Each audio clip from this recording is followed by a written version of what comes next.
اعوذ باللہ من الشیطان الرجیم، بسم اللہ الرحمن الرحیم۔ تمام تعریفیں اس پاک پروردگار کے لیے جو وحدہ لا شریک ہے، جس نے ہمیں توحید پرست بنایا اور جس نے ہمیں محمد و آل محمد جیسی نعمت عظیم سے نوازا۔ درود و سلام و حضرت محمد مصطفیٰ صلی اللہ علیہ وآلہ وسلم کی ذات اقدس پر، ان کی پاکیزہ اہل بیت پر جو ہمارے لیے نجات کا وسیلہ ہیں اور ہدایت کا چراغ ہیں۔ محترم ناظرین، السلام علیکم و توفیع علی مدد۔ بزم حسینی آفیشل کے پہلے سیشن کے ساتھ ہم آپ کی خدمت میں حاضر ہیں، اور ناظرین حسب وعدہ آج ہمارے پہلے سیشن میں پہلی نشست میں ہمارے ساتھ موجود ہیں ایک معزز اور محترم مہمان، ایک نامور عالم دین، جن کے ساتھ علمی گفتگو سے آپ اور ہم فیضیاب ہوں گے۔ مومنین، ہم نے پہلے سیشن کے لیے ایک عالم دین کا انتخاب اس لیے کیا کیونکہ یہ موجودہ دور میں علماء ہی ہیں جو تعلیمات اہل بیت کو ممبر سے ایک خوبصورت سلیقے سے اور اتھینٹک روایت کی روشنی میں ہمیں بیان کرتے ہیں، ہم تک پہنچاتے ہیں، اور دور جدید کے تقاضوں سے واقف جو علماء ہیں، ہم کوشش کریں گے کہ ان کے ساتھ ہماری نشست ہو تاکہ اس دور کے ہم آہنگ ہو کر ہم معلومات آپ تک پہنچا سکیں۔ تو بزم حسینی آفیشل کی پہلی نشست میں ہمارے مہمان ہیں معروف عالم دین و خطیب اہل بیت مولانا سید ابصار حسین نقوی صاحب، جو کسی تعارف کے محتاج نہیں اور آج اپنی نفیس گفتار اور وسیع علم سے ہمیں فیضیاب کریں گے۔ آئیے چلتے ہیں، گفتگو کا آغاز کرتے ہیں۔ مولانا صاحب، السلام علیکم و توفیع علی مدد۔ وعلیکم السلام ورحمۃ اللہ۔ مولا علی مشکل خوش آمد ہے۔ کیسے مزاج ہیں آپ کے؟ الحمدللہ، سب سے پہلے تو میں شکر گزار ہوں آپ کا اور آپ کے اس یوٹیوب چینل کا کہ جس میں آپ نے مجھے مدعو کیا اور یہ موقع عطا فرمایا کہ اپنی معافی ضمیر باتوں کو آپ تک اور آپ کے چینل کے توسط سے اس عوام تک اور لوگوں تک پہنچا سکوں۔ آپ کی بہت بڑی نوازش۔ جی شکریہ اللہ۔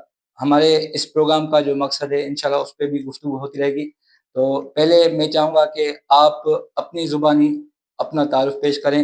تو میرا سوال یہ ہے کہ قبلہ آپ اپنے متعلق اور خاندانی پس منظر کے بارے میں مختصراً ہمارے ناظرین کو آگاہ کریں۔ بسم اللہ الرحمن الرحیم۔ میرے خاندان کے حوالے سے یہ ہے کہ میرا تعلق نقوی بخاری سادات سے ہے، اور الحمدللہ جدی پشتی یعنی آبا و اجداد سے میرا تعلق مکتب تشیع فقہ جعفریہ سے ہے۔ یہاں تک کہ میرے پردادا اور دادا بھی محمد و آل محمد کے تعلیمات سے اور محمد و آل محمد کی محبت رکھنے والے شیعہ اثناعشری تھے۔ خود میرے دادا نے علم پاک لگا کر امام برقع بنا کر اس کے متولی بنے ہوئے تھے، اور ساری زندگی اس نے امام برقع کی خدمت کی۔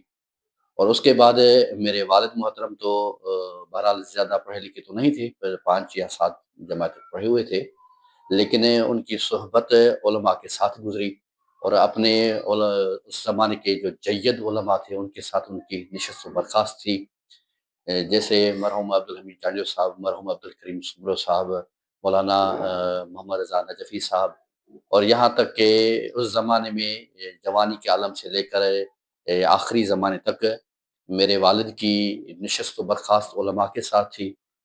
اس کی کیفیت یہ تھی کہ فقہی مسائل جاننے کے لیے وہ کنڈیاروں سے واگھرے جی غلام مدی صاحب کے پاس آتے تھے اور ان کی خدمت میں شرفیاب ہوتے تھے اور ان سے مسئلہ اور مسائل پوچھتے تھے۔ یہ میرا خاندانی پس منظر تھا، اور علماء کی صحبت کی وجہ سے میرے خود والد صاحب زیادہ مطالعہ کرنے والے شخصیت تھی، جس کی بہت زیادہ کتابیں موجود ہیں، جس نے زیادہ پڑھی تھی، اور میرے پاس جو کتب کا اثاثہ ملا ہے میرے والد کی طرف سے ہی ملا ہے۔ اور الحمدللہ میرے والد صاحب ایک مناظر رہے ہیں۔ میرے خیال میں نصیر آباد شہر جو لاڑکانوں کے قریب ہے، اس میں میرے والد صاحب نے مجالس، محافل اور مذہب تشیع کی ترویج کے لیے زیادہ کوششیں اور کاوشیں کی، اور وہاں پر 10 20 نہیں بلکہ سینکڑوں کے افراد میں لوگوں کو راہ راست پر لا کر مذہب تشیع کی دعوت دی، اور مذہب حقہ یعنی تشیع شیعہ نے حیدر کرار کے دائرے میں داخل ہو کر وہ پکے مولائی اور شیعہ اشری بن کے میرے بابا کی صحبتوں کی وجہ سے. ماشاءاللہ. اور یہاں تک کہ کنڈیاروں میں بھی جو میرے ابو کی دکان تھی، شاپ تھی، اس شاپ میں بھی فقط اور فقط وقت نام کے طور پر شاپ تھی، لیکن حقیقت میں علماء اور مناظر اور محمد وال محمد کی کچہری کی ایک جگہ تھی. یہ ایک ایسا خاندان تھا جو مجھے شروع سے لے کر ملا ہے، اور الحمدللہ اس پر جتنا میں خدا کا شکریہ ادا کروں وہ بہت کم ہے. الحمدللہ رب العالمین. ماشاءاللہ قبلہ، آپ کے والد محترم کے متعلق ہم نے یہ بھی سنا ہے کہ آپ کے والد محترم شاعر تھے، اور ان کے متعلق آپ بتائیں کہ انہوں نے جو شاعری کی تو اس میں محمد وآل محمد کی جو صفات ہیں اور ان کی ذات ہیں، ان کے متعلق آپ نے کیا عناصر پائے؟ جی الحمدللہ. میرے والد صاحب ایک بہت اچھے شاعر بھی تھے، لیکن اس نے ابتدا میں جو آغاز میں شاعری کی تھی تو وہ تو کسی دنیاوی رنگ کے حساب سے مجازی عشق کی بنیاد پر اس نے شاعری کی تھی، لیکن اس کے بعد وہ حقیقی عشق کی طرف یعنی محمد وال محمد کی طرف آئے، اور اردو میں سندھی میں منقبتیں، نوحہ اور اشعار اس نے میرے بابا نے بہت زیادہ کہے تھے. کافی اس کے اشعار میں نے شاید یوٹیوب پہ رکھے تھے، اور انشاءاللہ زندگی رہی تو ان کی شاعری کی کتاب انشاءاللہ منظر عام پر بھی آ جائے گی انشاءاللہ تعالی. ماشاءاللہ قبلہ، مولا آپ کو سلامت رکھے. اچھا، آپ اپنے تعلیمی سفر کے بارے میں مختصراً بتائیں. تعلیمی سفر کے حوالے سے میں عرض یہ کروں کہ بچپن سے ہی میرے والد صاحب کا شوق یہ تھا کہ میں عالم دین بنوں. یعنی یہ ہے کہ جب میں پیدا بھی نہیں ہوا تھا اس وقت میرے ابو نے تصور کر لیا تھا، کہ میرے ابو بتاتے تھے کہ میں اپنے بیٹے کو عالم دین بناؤں گا. اور وہ اس زمانے میں جب میں پیدا بھی نہیں ہوا تھا جو کتاب لیتے تھے، اس زمانے میں تصور کر لیا تھا کہ میں اپنے بیٹے کا نام سید ابصار حسین نقوی رکھوں گا. اور 80 کے زمانے میں اس زمانے میں میرے ابو نے جتنے کتاب لیے اور اس میں میرا ہی نام لکھا تھا، سید ابصار حسین نقوی.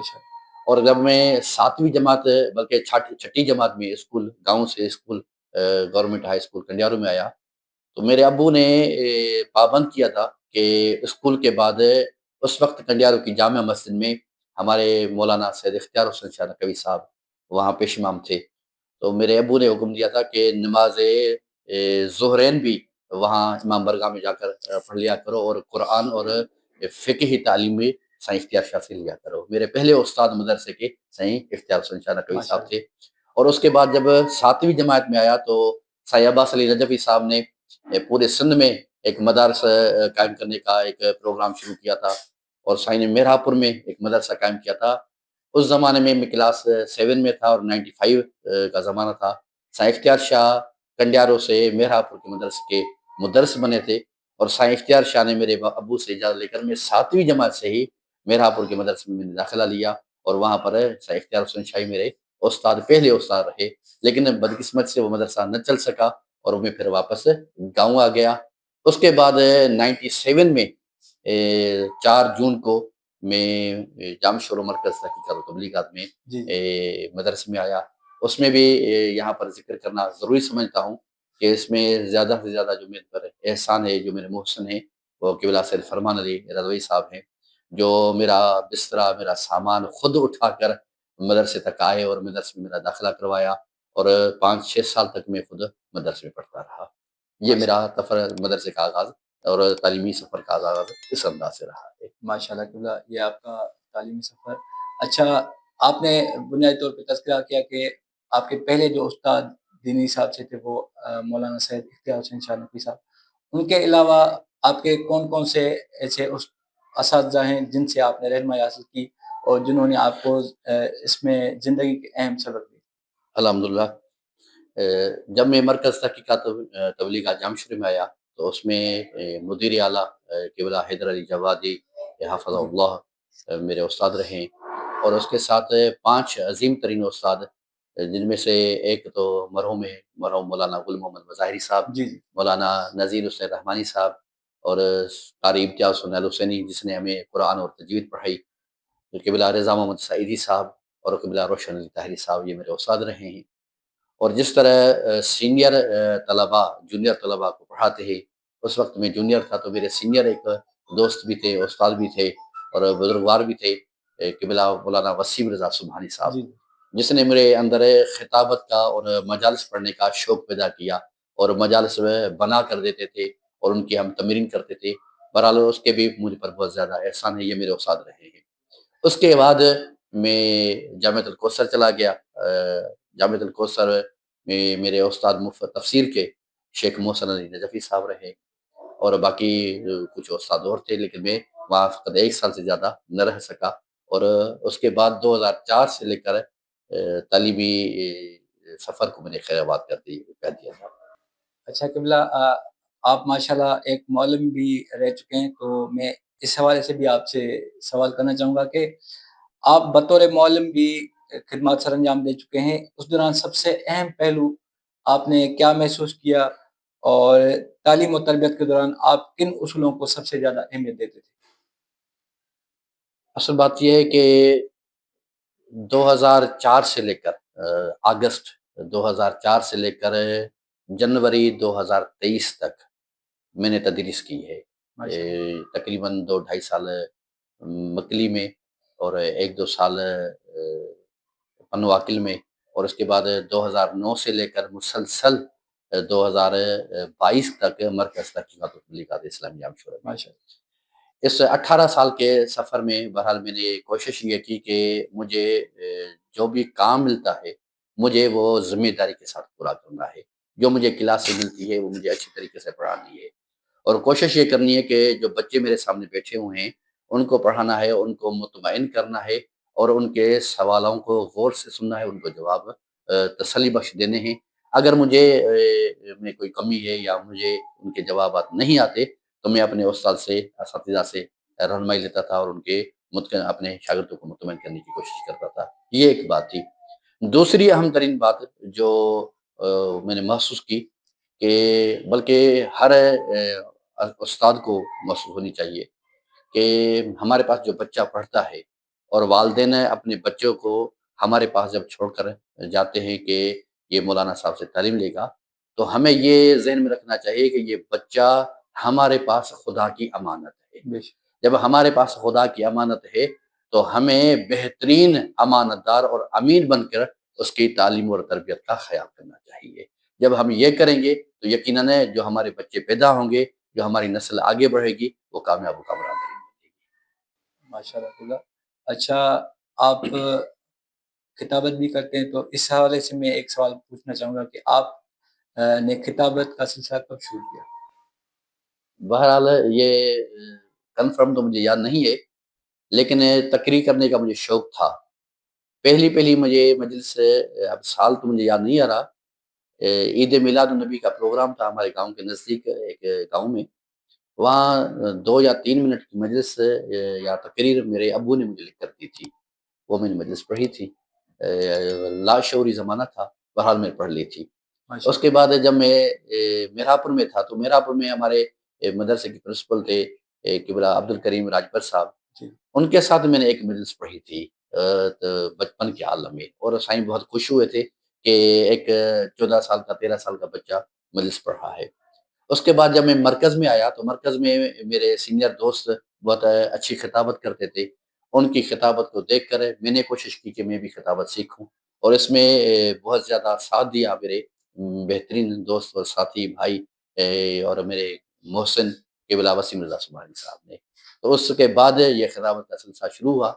پہلا اشرہ جو میں نے پڑھا تھا 2002 میں پڑھا تھا، 2002 میں نے پہلا اشرہ پڑھا تھا، اور یہ ابھی تک سلسلہ جاری ہو ساری ہے الحمدللہ۔ جی تمام بہترین قبلہ، جیسے کہ آپ طالب علم بھی رہ چکے ہیں اور اس کے بعد آپ نے ٹیچنگ بھی کی ہے، اور تو اس حساب سے میں آپ سے ایک چھوٹا سا سوال کرنا چاہوں گا جو ہمارے ناظرین کے لیے کافی اہم ہوگا، کہ آج کل جو ہماری اولاد ہے اس کی تربیت سازی وہ کس طرح کریں، اس میں کون سی چیزوں کو مد نظر رکھیں، یہ میں چاہوں گا کہ آپ اس کا تھوڑا تفصیلی جواب دیں۔ جی بہت ہی اچھا سوال ہے، اور اس کے لیے میں اپنے تجربے کی بنیاد پر یہ کہوں گا کہ ہر والد کو، ہر والدین کو بلکہ چاہیے کہ اپنے بچوں کو ٹائم زیادہ دے دیں، جی کیونکہ ہم معاشرے میں دیکھتے ہیں کہ والدین والدہ گھر کے کام کاجوں میں مصروف رہتی ہے اور والد کمانے کی فکر میں باہر رہتا ہے، وہ اپنے بچوں کو ٹائم نہیں دے پاتا، تو اس وجہ سے بچوں کی تعلیم اور تربیت میں فقدان آ جاتا ہے۔ سب سے پہلی بات یہ ہے کہ اپنے بچوں کو ٹائم زیادہ دینا چاہیے۔ دوسری بات، جب بچہ تھوڑا سا شعوری زندگی میں آتا ہے اور اپنے دوست بنانے لگتا ہے، تو والد کی ذمہ داری بنتی ہے کہ ان کے دوستوں کے بارے میں معلومات حاصل کرے کہ میرا بچہ کس کے ساتھ اٹھتا ہے، بیٹھتا ہے، اس کی نشست و برخاست کس کے ساتھ ہوتی ہے۔ ہرگز اس کا مطلب یہ نہیں ہے کہ اسے باؤنڈ کرے، اسے مجبور کرے، لیکن نہیں، والد کی نگاہ عقابی نگاہ ہونی چاہیے جی جی اور اپنے بچوں کو ہر وقت اپنی نگاہ اور نظروں کے حصار میں رکھے، تاکہ اگر کوئی بچہ اس کا فرزند، اس کا وارث اگر کوئی غلطی کرتا ہے، تاکہ اس کی نظر کے سامنے ہو اور اس کی اصلاح کر سکے۔ ہمارے یہاں اگر والد یہ دو باتیں عمل کرے کہ اپنے بچوں کو ٹائم دے اور ہر ان کی ایکٹیویٹی پر نگاہ رکھے، تو یقینی بات ہے کہ اولاد کی تعلیم و تربیت میں ایک بہتری آ سکتی ہے اور اس میں بہت زیادہ جو خوبیاں ہیں وہ نمایاں اور آشکار نظر آنے لگ جائے گی۔ جی جی قبلہ، جزاک اللہ، بہترین آپ نے بات کی۔ اچھا، اس کے علاوہ میں آپ سے ایک سوال پوچھنا چاہوں گا کہ وہ کون سا کتاب ہے جو آپ پڑھ چکے ہیں اور پھر اس کو بار بار پڑھنا چاہیں گے، دوسروں کو بھی اس کے مطالعے کرنے کے لیے آپ مشورہ دیں گے؟ بہرحال یہ تو ہر کتاب، ایک تو میں عرض کروں گا، ہر کتاب پڑھنی چاہیے کیونکہ سب سے اچھا دوست کتاب ہے۔ جی لیکن جو میرا مزاج ہے، میرے مزاج کے مطابق میں دو قسم کی کتابیں زیادہ پڑھتا ہوں۔ ایک تو شاید میرے پیشے کے حوالے سے ہے یا شاید میرے مزاج میں ہے۔ ایک کتاب وہ جو سوانح محمد وآل محمد پر ہے، ماشاء سیرت محمد وآل محمد پر ہے، اور دوسری جو فضائل اہل بیت علیہ السلام پر ہے۔ اور جو فضائل اہل بیت علیہ السلام پر ہیں ان کو بار بار پڑھنے کو دل بھی کرتا ہے اور بار بار پڑھتا بھی ہوں میں۔ جیسے تفسیر نور الثقلین مجھے پڑھنے میں بہت مزہ آتا ہے۔ جی مناقب اہل بیت القطرہ کا ترجمہ، وہ مجھے پڑھنے میں بہت مزہ آتا ہے۔ مدینۃ المعاجز مجھے پڑھنے میں بہت مزہ آتا ہے۔ ماشاء اللہ۔ اصول کافی کی جلد دوم باب حجت، وہ جی پڑھنے میں مجھے بہت لطف آتا ہے، جی کیونکہ جس میں فضائل اہل بیت ہیں، اس سے دل باغ بہر ہو جاتا ہے ماشاء اور اللہ۔ سوانح اہل بیت علیہ السلام کو دیکھتے ہیں، پڑھتے ہیں، تو اس معصومین کی سوانح کو اپنانے کو بھی من کرتا ہے، تاکہ ہمارے معصومین اتنے اعلیٰ کردار کے حامل ہیں تو ہمیں بھی اچھا کردار اپنانا چاہیے۔ یہ دو قسم کی کتابیں ہمیں پڑھنا چاہیے، اور بہرحال کم از کم جو میرے ناظرین ہیں ان کو بھی یہ کہوں گا کہ سوانح معصومین، 14 معصومین کی سیرت اور ان کے سوانح کی کتب کا مطالعہ کریں گے تو یقینی بات ہے کہ ان کی کتب پڑھنے سے، ان کے سوانح پڑھنے سے ہماری ذات پر بھی مثبت اثر ہوگا۔ ماشاء اللہ قبلہ۔ اچھا، اسی سے ریلیٹڈ ایک اور سوال میں آپ سے کرنا چاہوں گا کہ آپ نے اتنی کتب پڑھی ہیں اور آپ کے پاس ماشاءاللہ کتابوں کا ذخیرہ بھی ہے، ہم نے وہاں پہ دیکھا ہے، تو کیا آپ کتاب لکھنے کا ارادہ بھی رکھتے ہیں جس میں آپ ائمہ معصومین کے بارے میں یا کچھ اپنی ذات کے بارے میں یا حالات کے پیش نظر آپ اس میں کچھ دینا چاہیں؟ کیا آپ کا مستقبل میں ایسا کوئی ارادہ ہے؟ بہرحال میں واضح بات کہہ دوں کہ لکھنے کا ایک فن اور ہنر ہے، جی جی اتفاق سے وہ میرے پاس نہیں ہے، کیونکہ لکھنے کا جو آرٹ ہے، فن ہے، وہ میرے جی پاس نہیں ہے۔ میرے پاس خطابت مختصر سی آتی ہے، جو میرے ٹوٹے پھوٹے الفاظ ہیں وہ بیان کر سکتا ہوں۔ لکھنے کا آرٹ میرے پاس نہیں ہے، ابھی تک تو ارادہ نہیں ہے، لیکن اگر خدا نے وہ توفیق دی اور وہ فن حاصل ہو گیا تو کوشش کریں گے کہ کسی موضوع پر کوئی کتاب لکھی جائے، لیکن فی الحال تو کوئی ارادہ نظر نہیں آتا ہے۔ جی قبلہ، ہم امید کرتے ہیں کہ مستقبل میں ہم آپ کے کسی کتاب سے ضرور مستفید ہوں گے، کیونکہ آپ نے اتنا وقت دیا ہے مکتب اہل بیت کو۔ تو اس کے علاوہ قبلہ ایک سوال یہ کہ وہ کون سی دعا ہے، وہ کون سا ذکر ہے جو آپ کے دل کے قریب ہے اور آپ اس کو اکثر سر انجام دیتے رہتے ہیں؟ بہرحال پرسنل سوال ہے اور میں چاہتا ہوں کہ اپنے دل کی بات بتاؤں۔ جی جی قبلہ۔ سب سے زیادہ جو اہم ترین دعا ہے جو میں پڑھتا ہوں اور بلکہ اکثیر ہے، ایسا نہیں ہے کہ وہ دعا پڑھی جائے اور دعا قبول نہ ہو، اور میں نے متعدد بار اس کا مشاہدہ بھی کیا ہے، زیارت عاشورہ۔ جی جی میں نے اپنی زندگی میں اگر کسی دعا کا یا کسی زیارت کا زیادہ سے زیادہ ورد کیا ہے تو وہ زیارت عاشورہ ہے۔ اور ذکر کی اگر بات آتی ہے تو میں نے سب سے زیادہ جو ذکر کیا ہے وہ دشمن زہرا پر لعنت کا ذکر کیا ہے۔ بے شک بہرحال ان دونوں چیزوں سے مجھے دلی سکون بھی ملتا ہے، دلی اطمینان بھی ملتا ہے کہ زیارت عاشورہ امام حسین علیہ السلام کی زیارت ہے، امام کو سلام بھی اور امام کے دشمنوں پر نفرین بھی ہے، اور اٹھتے بیٹھتے ہوئے سیدہ زہرا کے دشمنوں پہ تبرہ کرنا میرا یہ اکثر ذکر بھی ہے، ورد بھی ہے۔ جی جی قبلہ، میں اس سے ایک ریلیٹڈ سوال کرنا چاہوں گا۔ تو یہ ہمارے پاس کچھ دوست جو ہے وہ بول رہے کہ آپ دشمنان زہرا پہ لعنت نہیں کرے یا ان کے نام نہیں اٹھائے، نام تو ہم بھی نہیں اٹھاتے۔ تو سوال میرا یہ ہے کہ یہ کس حد تک کرنی چاہیے اور اس کو کتنی فوقیت دینی چاہیے، یا بہرحال تبرہ تولا سے بہتر ہے یا تولا بہتر ہے تبرہ سے، یہ آپ مجھے بتائیں۔ اصل مسئلہ یہ ہے کہ دونوں چیزیں لازمی ہے، تولا بھی لازمی ہے، تبرہ بھی لازمی ہے۔ جی باللہ۔ خود اگر آپ کلمے وہ دیکھیں نا، لا الہ الا اللہ، باطل خداؤں سے تبرہ ہے، معبود حق سے ولایت، اس کے ساتھ جی محبت ہے۔ جی قبلہ۔ آپ ایسا نہیں کہہ سکتے کہ نماز یا روزہ ان میں سے کون سے زیادہ اہم ہے اور کون زیادہ مہم ہے، نہیں، دونوں چیزیں لازمی ہے۔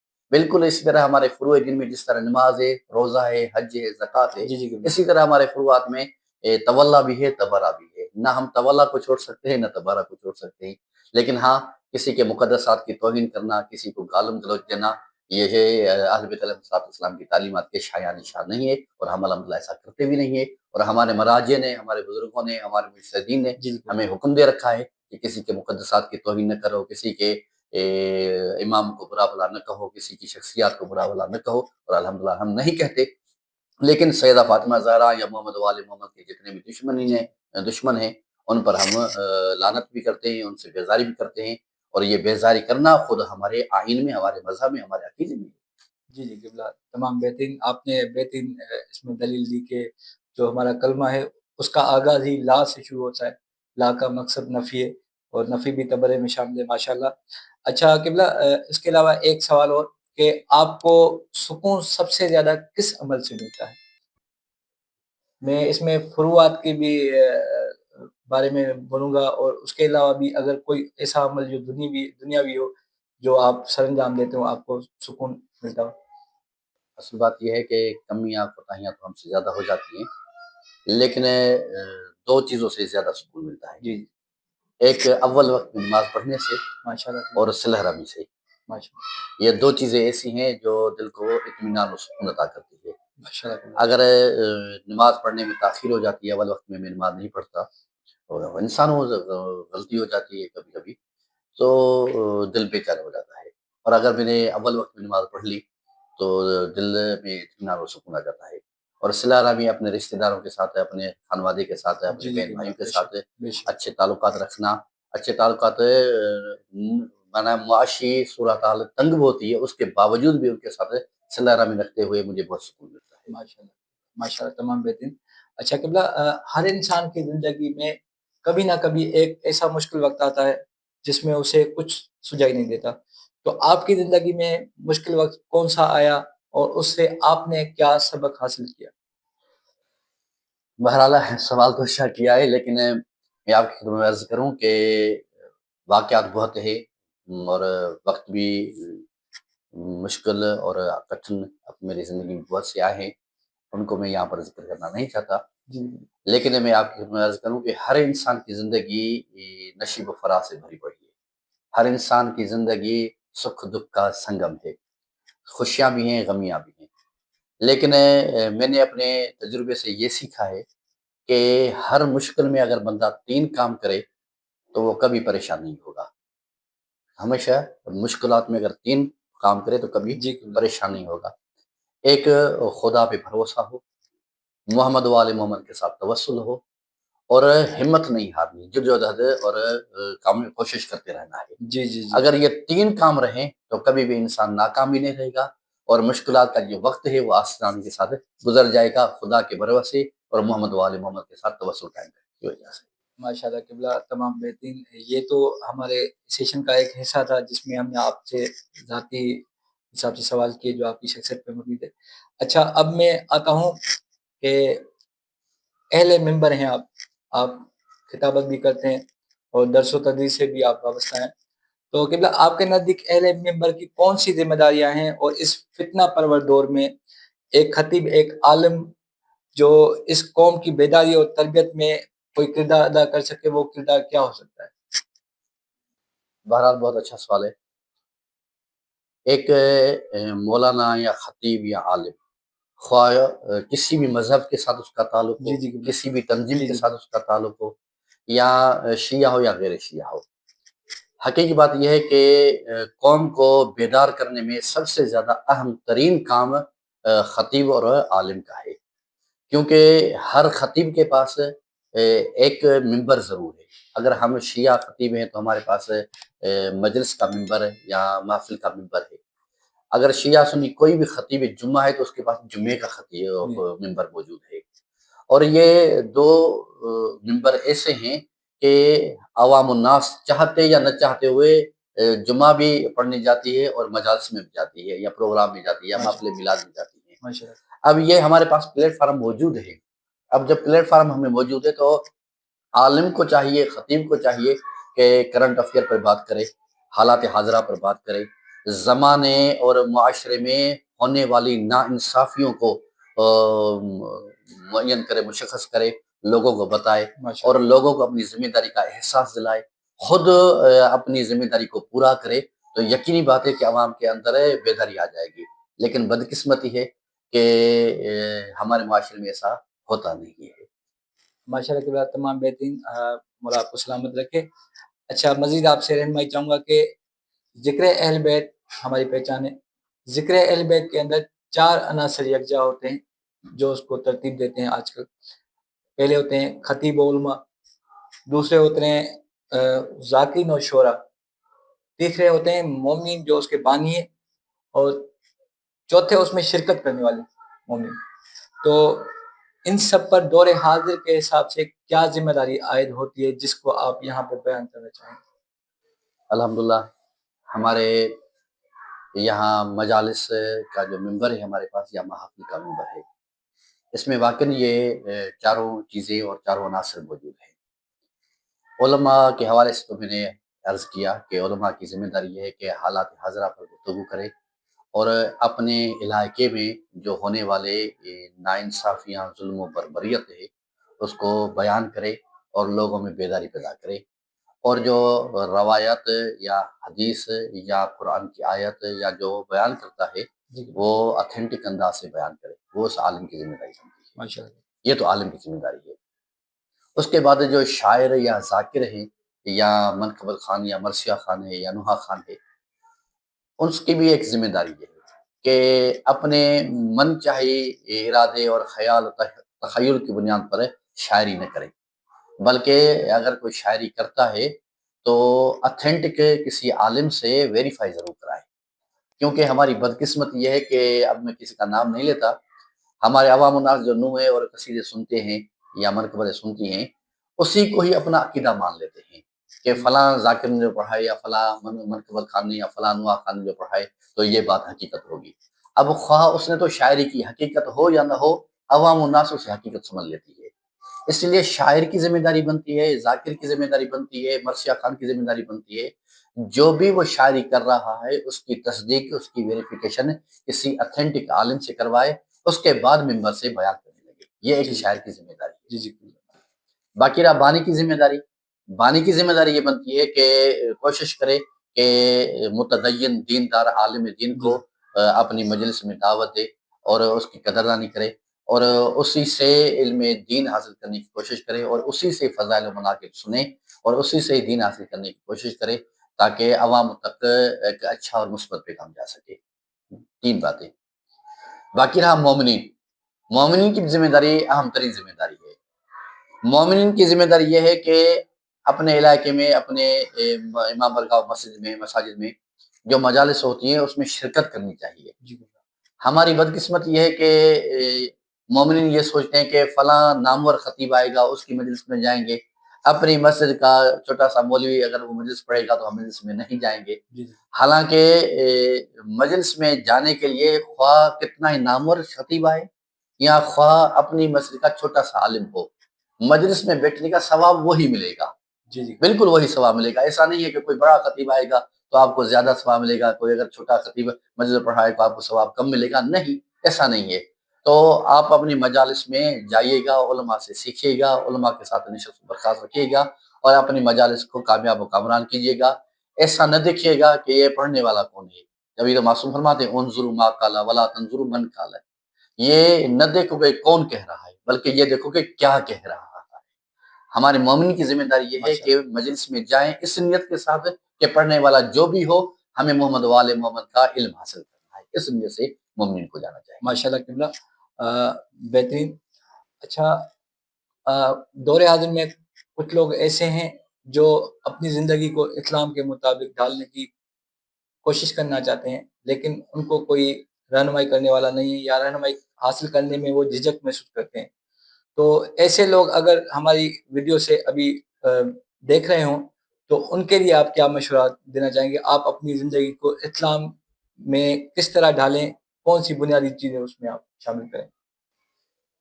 ایک سچی بات بتاؤں میں جی آپ کو اپنے تجربے کی بنیاد پر، یہاں جہاں تک میری آواز جا رہی ہے اور وہ دیکھیں گے کہ اگر کوئی بندہ یہ چاہتا ہے کہ میں دیندار بنوں، اگر کوئی بندہ چاہتا ہے کہ میں اپنے آپ کو دین کے سانچے میں ڈھال دوں، تو زیادہ لمبی چوڑی مشقت کرنے کی ضرورت نہیں ہے، فقط دو کام کرے چھوٹے سے، یقینی بات ہے اس کا اثر اس کی ذات پر ہو جائے گا۔ مثال کے طور پر اگر بندہ کوشش کرے کہ میں اگر مثال کے طور پر میں ابصار میں بھی کچھ برائیوں میں کچھ گناہوں میں مبتلا ہوں، میں کوشش کروں کہ کم از کم ایک گناہ کو ترک کر دوں، کم از کم ارادہ کر دوں کہ آج کے بعد زندگی بھر میں اس گناہ کو نہیں کروں گا۔ اگر یہ ارادہ کر لوں، یہ ایک گناہ کا نہ کرنا حقیقت یہ ہے کہ انسان کو باقی دوسرے گناہوں سے آہستہ آہستہ اس کا دامن باقی گناہوں سے چھوٹ جائے گا۔ جس طرح روایت معصومی میں ملتا ہے کہ کسی معصوم کے پاس ایک بندہ آیا کرنے لگا کہ مولا میرے پاس یہ برائیاں ہیں، میں کیا کروں؟ تو معصوم نے جواب دیا کہ ٹھیک ہے، تو جھوٹ بولنا چھوڑ دے۔ اب اس نے جھوٹ بولنا چھوڑ دیا، اب جھوٹ بولنا فقط ایک گناہ تھا جس کو اس نے ترک کیا تھا۔ ایک گناہ ترک کرنے کی وجہ سے اس نے باقی سارے گناہ کو چھوڑ دیا تھا آہستہ آہستہ، کیونکہ ایک گناہ کا ترک کرنا اور اس پر پابند رہنا باقی گناہوں سے انسان کا دامن چھڑا دے گا، ایک بات۔ دوسری بات یہ ہے کہ ایک نیکی کو مسلسل پے در پہ انجام دے۔ مثال کے طور پر اگر وہ بندہ عہد کر لے، نماز تو ہم پڑھتے ہیں الحمدللہ، مثلا وہ عہد کر لے کہ آج کے بعد میں جو بھی نماز پڑھوں گا اول وقت میں ادا کروں گا، ماشاءاللہ، مثال کے طور پر ایک نیکی پر مصر رہے، ایک نیکی کو تکرار کرے، ایک نیکی کو پے در پہ انجام دے، اس سے ہاتھ نہ کھینچے، تو یہ ایک نیکی دوسری نیکیوں کو بھی کھینچ کر لے آئے گی۔ ایک گناہ کا ترک کرنا دوسرے گناہوں سے بھی اس کا دامن چھڑا لے گی۔ تو اس وجہ سے یہ آہستہ آہستہ آہستہ آہستہ اسلام کے ڈھانچے میں ڈھال دیا جائے گا اور اسلام کے لبادہ اس کے تن پر اوڑھ دیا جائے گا۔ یہ اہم ترین ذریعہ ہے کہ فقط ایک عہد کرے کہ ایک نیکی کو انجام دینا ہے پے در پہ، اور ایک گناہ سے ہمیں منہ موڑنا ہے، اس کو ترک کرنا ہے۔ ماشاءاللہ قبلہ، تمام بہترین۔ ہم نے آپ سے استفادہ کیا۔ اب یہ دو سوال ہیں، ان کو میں یکجا کر کے ایک ہی سوال آپ سے پوچھنا چاہوں گا کہ موجودہ دور میں ہمیں بہت سے ثقافتی اور سماجی چیلنجز درپیش ہیں۔ وہ جدید ٹیکنالوجی کی وجہ سے جو ہمارے پاس ٹی وی ہے، انٹرنیٹ ہے، اس کے ذریعے ہمارے گھروں میں ہمارے بچوں کے پاس جو غیر کا مواد پہنچ رہا ہے، تو اس سے ہم ان کے اذہان کو کیسے محفوظ رکھیں؟ اور دوسرا یہ کہ ہمارے علماء جدید ٹیکنالوجی اور سوشل میڈیا کو استعمال میں مزید کیا پیش رفت کریں؟ آپ اپنی زبان سے کچھ چند جملات اس میں آپ پیش کریں۔ اصل بات یہ ہے کہ یہ جو آپ نے کہا کہ درپیش آنے والے چیلنجز کا مقابلہ، خاص طور پر یہ جو سوشل میڈیا کا زمانہ ہے جو لوگوں کو، نوجوان کو گمراہ کرنے کی طرف زیادہ دعوت دیتا ہے، اس میں کیا ذمہ داری ہونی چاہیے؟ تو میں آپ کی خدمت میں عرض کرتا ہوں کہ اگر کسی کے ساتھ جنگ ہو تو جو دشمن کے پاس اسلحہ ہو، آپ اسی اسلحے کے ساتھ دشمن کے ساتھ مقابلہ کریں گے۔ مثال کے طور پر اگر کسی کے پاس تلوار ہے تو آپ کے پاس تلوار یا نیزہ ہونا چاہیے تاکہ آپ اس کا مقابلہ کریں۔ لیکن اگر کسی کے پاس بندوق ہو، کلیشن کوپ ہو، اور آپ کے پاس اگر تلوار ہو تو آپ اس کا مقابلہ نہیں کر پائیں گے۔ تو آپ کے پاس بھی کم از کم اس لیول کا ہتھیار اور مقابلہ کرنے کے لیے اوزار ہونا چاہیے تاکہ آپ اس کا مقابلہ کر سکیں۔ تو اب یہ زمانہ ہے نا، یہ سوشل میڈیا کی جنگ کا زمانہ ہے۔ اس زمانے میں آپ کی ذمہ داری بھی یہ بنتی ہے، نوجوانوں کی ذمہ داری یہ بنتی ہے کہ اس سوشل میڈیا کے زمانے میں جہاں لہو اور لعب اور بے رہا روی کے مواقع زیادہ ہیں، تو ہمارے نسل کو بھی چاہیے کہ اس کا مقابلہ سوشل میڈیا کا مقابلہ سوشل میڈیا کے ذریعے سے ہی کرے۔ یعنی اس درپیش آنے والے چیلنج کا مقابلہ جو دشمن اسلحہ استعمال کر رہا ہے، ہم اسی اسلحے کو مثبت طریقے سے استعمال کریں تاکہ نوجوان کی اصلاح ہو سکے۔ یہ آپ کے سوال کا پہلا حصہ۔ دوسری بات کہ سوشل میڈیا بہت کارگر ہے۔ جی ہم اپنے خطبات میں جس طرح دوسری کوشش کرتے ہیں، اسی طرح نوجوان نسل کو مائل کریں کہ آپ سوشل میڈیا کی طرف آئیں اور اس میں مثبت پیغامات کو دیکھیں، مثبت پیغام کو شیئر کریں، مثبت پیغام کو دیکھیں اور دوسروں تک پہنچائیں تاکہ ان کی جو اچھی تربیت ہے وہ بھی ہو سکے۔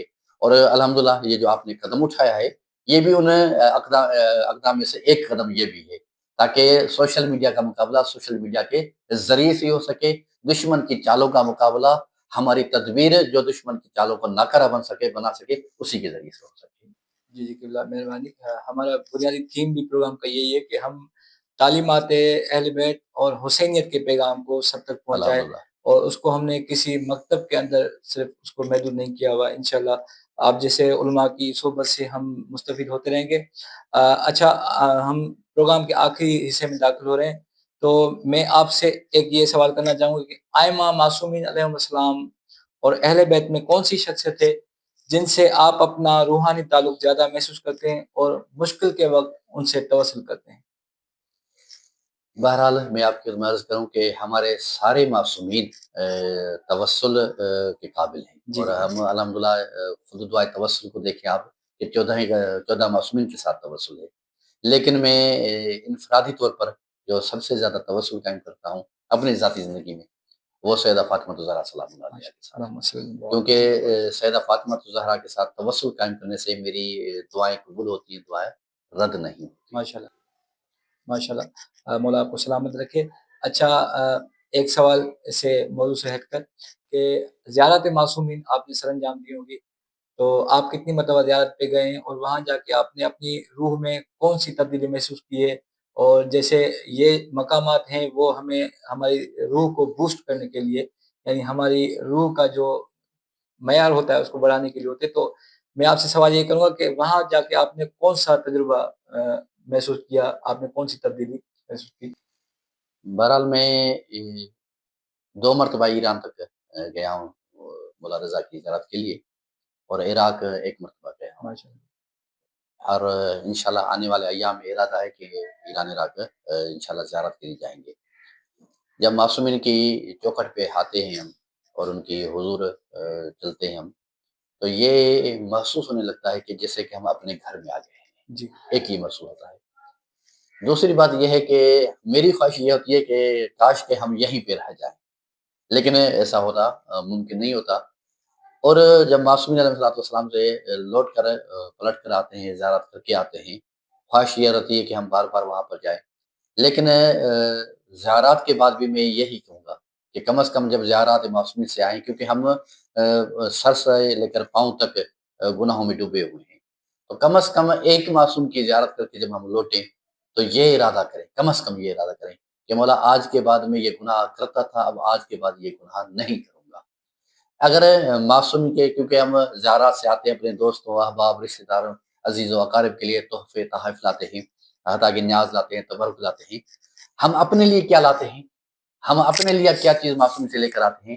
تو میرے خیال میں ہر زوار کے لیے یہ ہونا چاہیے، خود میرے لیے بھی یہ ہونا چاہیے کہ جب زواری سے لوٹ کر آتے ہیں تو کم از کم یہ ارادہ کریں مولا میں گناہوں میں ڈوبا ہوا تھا، یہ میری اندر بری خصلتیں موجود تھی، کیونکہ میں اپنے آپ کو زیادہ جانتا ہوں، اب مولا میں دوسروں کے لیے تو اور تبرکات اور تحفے تحائف لے کر آیا ہوں، لیکن مولا میں آپ سے یہ تحفہ لے کر جاتا ہوں کہ آج کے بعد میں یہ جو گناہ مسلسل کرتا تھا، اب میں اس گناہ کو کبھی بھی ہاتھ نہیں لگاؤں گا۔